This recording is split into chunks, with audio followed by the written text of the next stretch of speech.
Hi, good afternoon mga casters. So kumusta? Napaka mainit ng panahon, no? Pero malapit naman din mag-end yung March, pero hindi tayo sure kung kailan talaga matatapos tong tag-init na weather, no? So mga casters, for today's vlog, ano tayo? Actually andito tayo sa Midelian, no? I mean this road. So nakikita niyo mga casters, kung isa-straight nyo yung road na yan, yun na yung tinatawag dito sa Cebu na Isle of Midelian. So isa din yan sa mga sikat na daan, na well-known na daan na nag-lead tong daan na to papunta sa Midelian, no? So Isle of Midelian. I don't know exactly kung ilan yung exact na distance, yung haba ng Isle of Midelian, no? I don't know exactly, pero isa siyang daanan na straight lang talaga, no? Oo, pero sige lang, kasi if maka-oras tayo, mag-vlog din ako dito sa Isle of Midelian using drone para makita nyo sa aerial view kung ano talaga yung Isle of Midelian, no? So napakamahabang daan talaga papunta doon. So galing ako doon, dumaan ako ng Bugo, Cebu, no? So from this road papunta doon, ito yung tinatawag nila na Isle of Midelian. Okay? So ano bang ginagawa ko dito sa Isle of Midelian?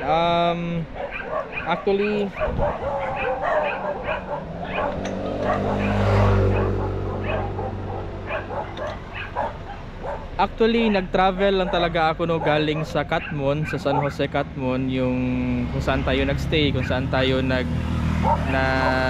nag-reside, no? So galing doon papunta dito is base sa motor ko, we've traveled 50.4 km, no? So for short, nag-travel tayo ng 50 kilometers more or less para makapunta lang dito sa Isle of Midelian. So going back, ano bang ginagawa ko dito sa Isle of Midelian?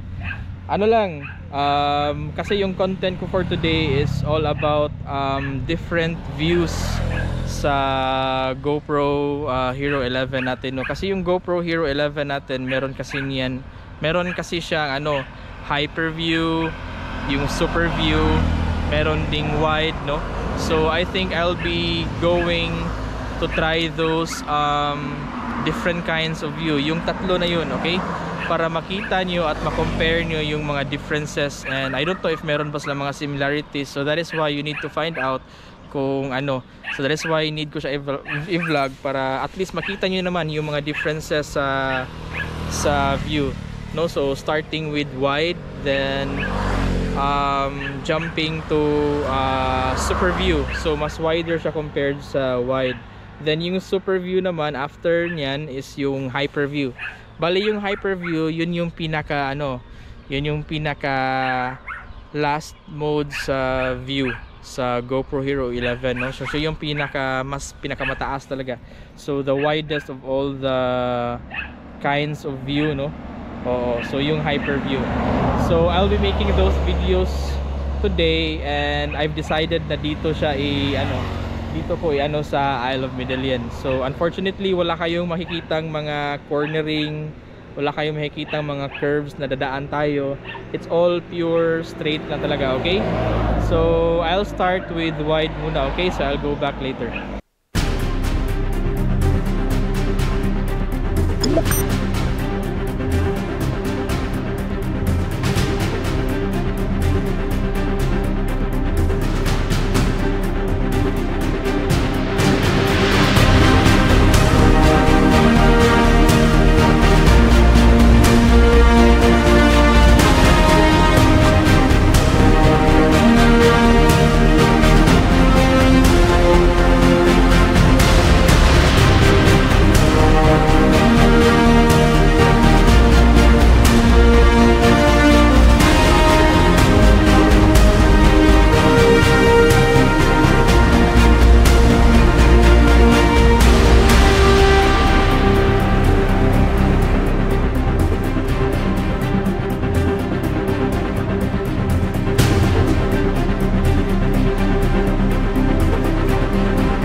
So mga casters, dito na lang siguro ako magtatapos sa vlog ko.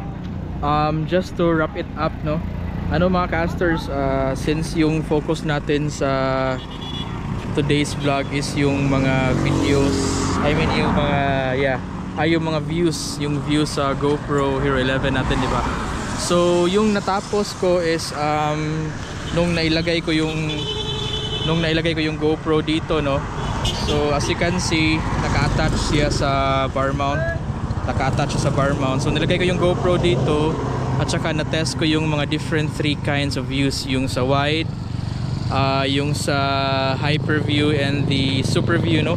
So aside dito, nailagay ko din yung GoPro natin dito, no, sa chin mount na inattach natin sa helmet.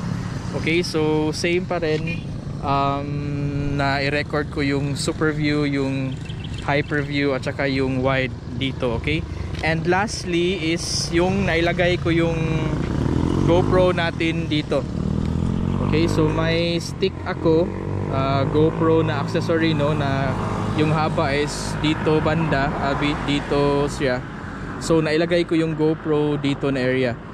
Kinunik ko yung stick from here papunta doon, so mga dito na area yung GoPro. So nakapagbigay tayo ng view towards to that direction, no?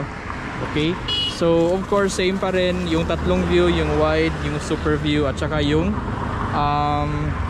hyper view. Kaso plan ko sana na ilagay ko din yung yung stick dito para i-extend ko papunta dito. Yun yung stick, no? So extended siya papunta dito. Unfortunately parang wala na tayo sa oras. Sa oras kasi mag-almost 6 PM na, so hindi na natin ma-capture yung magandang view kasi yung light is getting darker na. So maybe sa ibang araw na lang natin yan. At saka plan ko rin, aside since hindi ko natapos yung mai-attach ko dito yung GoPro ko with the boomstick na GoPro accessory, maglagay din ako ng isa dito sa side. So with the use of the boomstick, magbibigay tayo ng view sa medyo sa side view ng motor while tumatakbo siya, okay? So I think that will be in our next off na. That will be some other time kasi nga ano na almost 6 na. So at least natapos natin yung iba, 'di ba? So may natapos din tayo sa afternoon na to. So aalis na ako dito sa Isle of Medellin. So biyahe na naman ako ulit ng 50 kilometers more or less pabalik doon sa bahay natin doon sa San Jose Catmon, okay? So thank you for watching mga casters. Ingat and God bless.